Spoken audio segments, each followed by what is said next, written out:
Halo, saya Nur Agustinus. Saya akan membawakan materi tentang pemasaran. Nah, topik pertama dalam pemasaran, biasanya dalam sebuah strategi pemasaran kita akan membahas mengenai STP. STP singkatan dari Segmentation, Targeting, and Positioning. Kenapa kita perlu melakukan segmentasi, kita melakukan targeting dan positioning? Pertama adalah karena sebuah produk itu tidak pernah bisa dikonsumsi oleh semua orang. Contoh sederhana adalah Coca-Cola misalnya tidak mungkin dikonsumsi oleh bayi. Jadi harus ada target pasar tertentu. Nah, segmentasi ini kita bisa bagi dalam beberapa macam ya. Jadi segmentasi itu modelnya seperti ini. Kalau kita membayangkan sebuah permainan halma ya, ada bidak-bidaknya ya, ada yang warnanya merah, kuning, hijau, dan itu kita campur, maka itu adalah keadaan pasar ya, beraneka ragam. Nah, segmentasi tujuannya adalah mengelompokkan supaya market kita itu homogen. Nah, kalau homogen kita lebih mudah nanti menentukannya.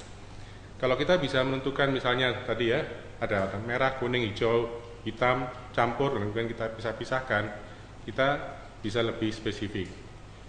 Untuk melakukan segmentasi, itu ada berbagai macam cara.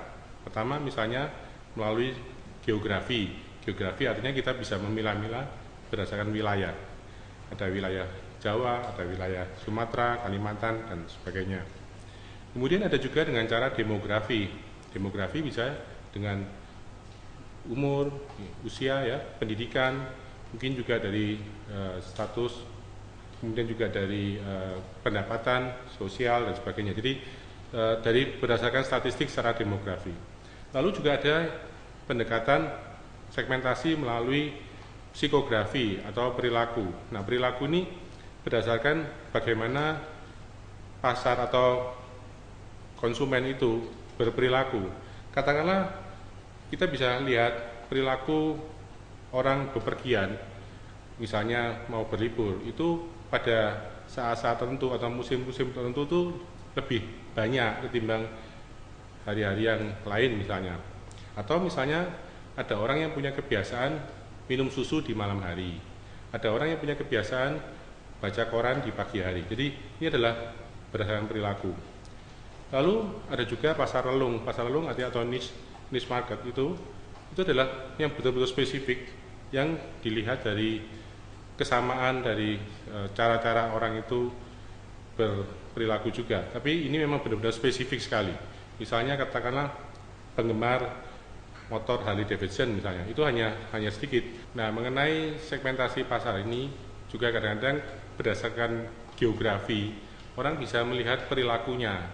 Katakanlah di daerah tertentu itu orangnya sangat sensitif terhadap harga, di daerah yang lain orangnya mungkin misalnya sangat mempedulikan mengenai kualitas. Jadi ini penting ketika kita mau meluncurkan sebuah produk, kita harus bisa melakukan segmentasi pasar. Jangan sampai kita hanya meluncurkan produk kita ke pasar atau produk atau jasa kita, tapi kita tidak bisa menentukan.